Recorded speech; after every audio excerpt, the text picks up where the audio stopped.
Peggy 18.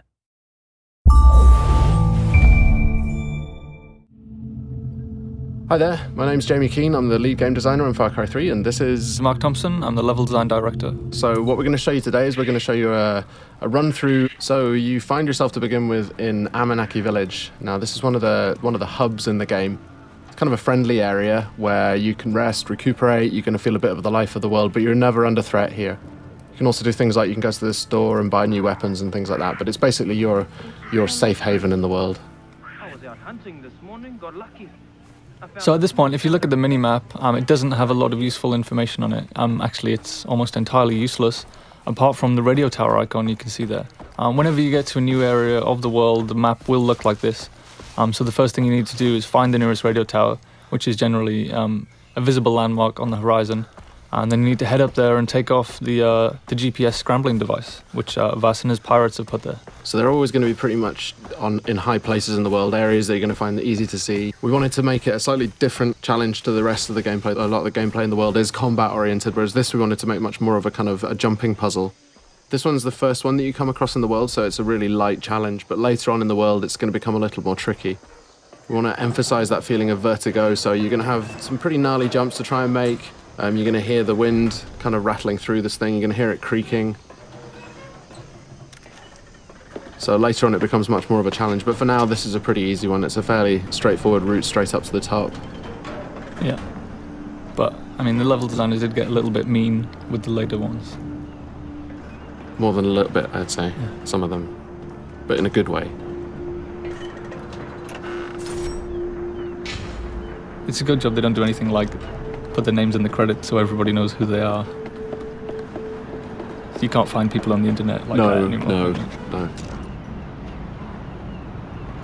Alright, so you can see a bit of the size of the scale of the world. We're showing about 1/20th of the world in this demo, so you can just take a little bit of a look around and you can see the kind of the overall scope of the game as a whole. Everything you can see in the world you can get to at any time, and you can explore, and when you get there the world will reward you for doing so. It'll be fun. With these reveal sequences, we want to show you a little bit of the world, some sort of suggestions on areas where you can go to explore afterwards. If you take a look around in the horizon as well, you'll see these kind of black smokestacks. Now, these are the outposts that are scattered around the world. They're probably your best next step. So you can see the big red areas on the map. They dictate that the pirates control this part of the world. So when you move around the world, you might be ambushed, you might come across roadblocks as you're driving around. But what you can do is, if you head to the outpost, you can actually take it back and claim this part of the island as your own, well, as yours along with the rebels, the Rakyat. So gradually as you move through the world, you end up kind of cleaning the map. And taking it back for the locals, which in turn makes life easier for you as you move around. Right, so we spotted a couple of goats. So we're going to kill the goats with extreme prejudice. That was quite unfriendly, I thought.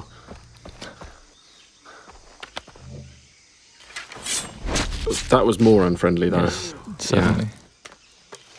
All right, so we skinned the goat, so now we've got a skin from the goat, so we can use that to craft. This is the crafting menu, and in here you can see all the different things that you can use animal skins to craft. Right now we're going to go and we're going to craft a weapon holster, which is going to let us then carry 4 weapons. The loadout that you have in this demo is a little bit, we kind of cheated slightly just so that it was more fun to play for the demo, but normally you would have to build up from pretty much nothing. You know, you start off in the world and you start off like Jason starts off in this world. You know, he's this young 25-year-old guy without much of a clue, and he's kind of got a gun and nothing much else, so there's a parallel there between the way that Jason starts in the world and the way that you start in the world. Again, the locals need the help of a plucky young hero. Jason hears the call of duty and sees an opportunity for a Medal of Honor, so he heads out into the battlefield to try and resolve the crisis in uncharted territory. But it's kind of the borderland between a series. All right, so we're here at the outpost now. Now we've got the camera out, which is going to give us a kind of a bit of a chance to look around and spot some enemies, tag them so we can work out a better route, a better path. This is one of the things that wasn't part of Far Cry 2 really, but It was a cool feature in Far Cry 1 that we liked, so we brought it back. And these outposts as well, they're going to really change the feel of the world. If you take them out, then you control the area, and then the Rakyat are going to move in. It's no longer going to be enemy controlled, it's going to be friendly controlled, so it's much easier for you to move around in the world. But you've got to take it out first.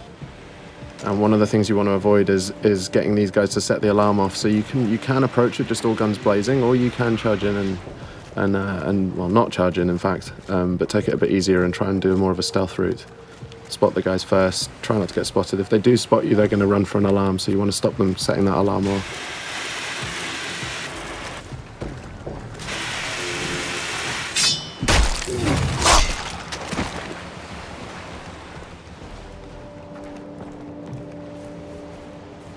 Alright, so we're trying to do a bit more of a stealth route here. Got to be a bit careful. That white line you can see there is a detection meter. If that fills up, they're going to spot you and then combat's going to start. So we've used a rock there to distract that guy. So he's going to go and check that out. And in the meantime, we can go off and head off around here and do a death from above. Okay, so he's now alerted. So these guys, you can see he's heading over for the alarm there. That's a good shot. A little too good, some might say. I'm gonna get you alive. Alright, so it's all kicked off now because they can hear you. So this is the thing. I mean, once you do go weapons loud, the world reacts to it, and the world's going to come and find out and see what you're up to.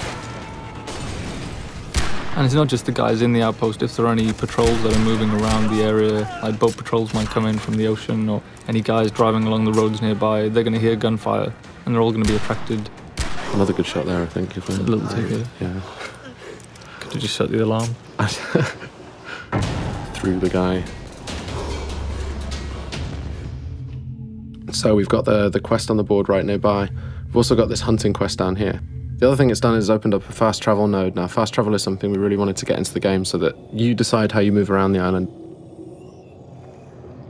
Here we can see the weapon store. Just going to go and upgrade one of the weapons that you've got. But yeah, you can stock up on any ammo that you're missing. You can buy consumables like health packs and body armor. You can buy maps as well if you're interested in exploration. It's going to show you where all the different collectibles are. You can see where all the chests are. You can see where all the relics and all the lost letters and the memory cards are. Alright, so this is the weapon upgrade system. So each weapon has a different set of upgrades that you can use. Really good idea if you want to play more stealthily is to find a weapon that has a sound suppressor like this MP5 here. And you can also paint it pretty colours. Devilishly red. Devilishly red. Yes.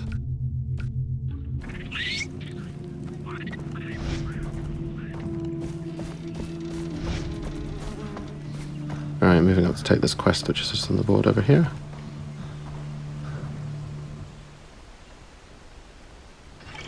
Dennis said that the jungle would speak to me. So the villagers in Amanaki have had some problems with local bears.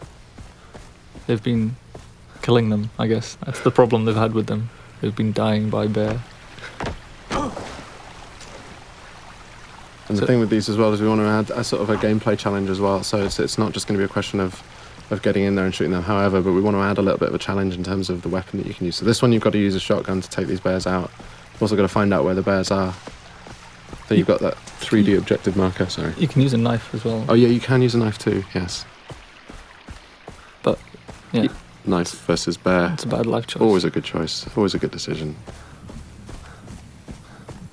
Alright, so we're coming up on the quest location now, so we've got to go and pick up a shotgun.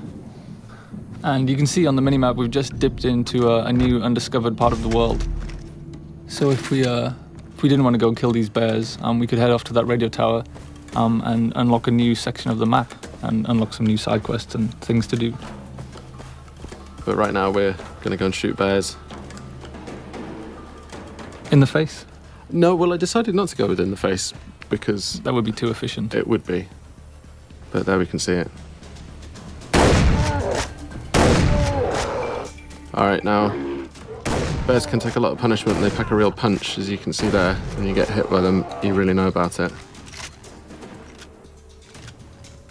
I've seen it go a lot worse than that. Definitely. Well, that's the thing, because you feel all confident because, you know, they're not closing very quickly and then suddenly knock you over. Yeah. All right, so we're into the cave now.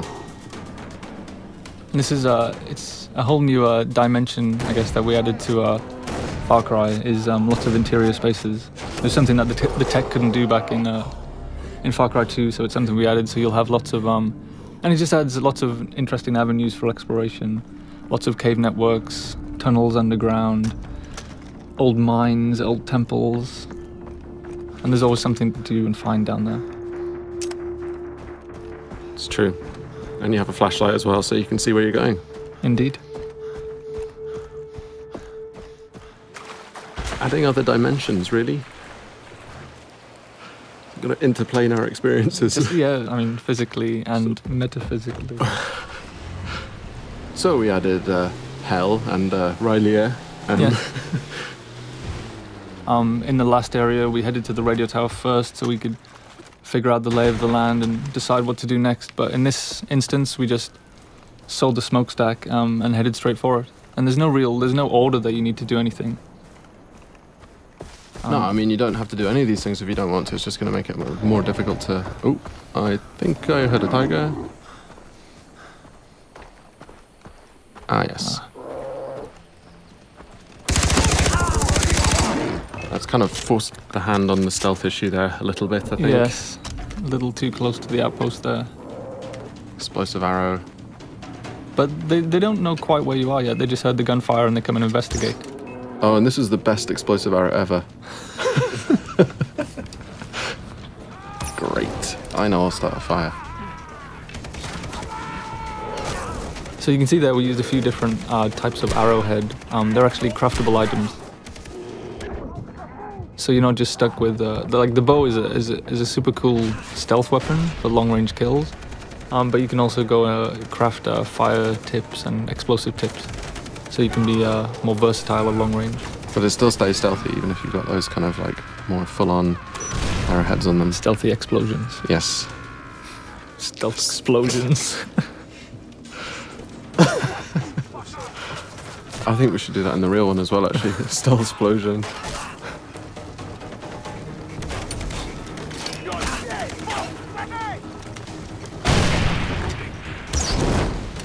So yeah, this one, when the stealth thing went out the window, I think it was just all guns blazing. Oh, and the alarm's been triggered as well. Great. But you can see we've got, obviously the fire tech is back from Far Cry 2. I wanted to really make sure that we kept that one in. It's a really important part of the gameplay. You can really kind of corral people using fire. And the wildlife as well. And the wildlife too. Now you may have heard just on the VO there, they're letting you know which direction that they're coming in from, so you can kind of prepare. If you've got a little bit of time, you can see that countdown ticker, and you can kind of prepare for when these guys come in. That was a warm welcome. Yes. And there he goes, flying through the air. No fun was had there at all. No. No, I didn't enjoy that at all. I enjoyed the bit where you missed everyone with the arrow at the start. Really? Still? Seriously? Man. And that's the end of the walkthrough today. So thanks very much for listening in. Far Cry 3 is coming out on Xbox 360, PS3 and PC. Looking forward to seeing you guys out there.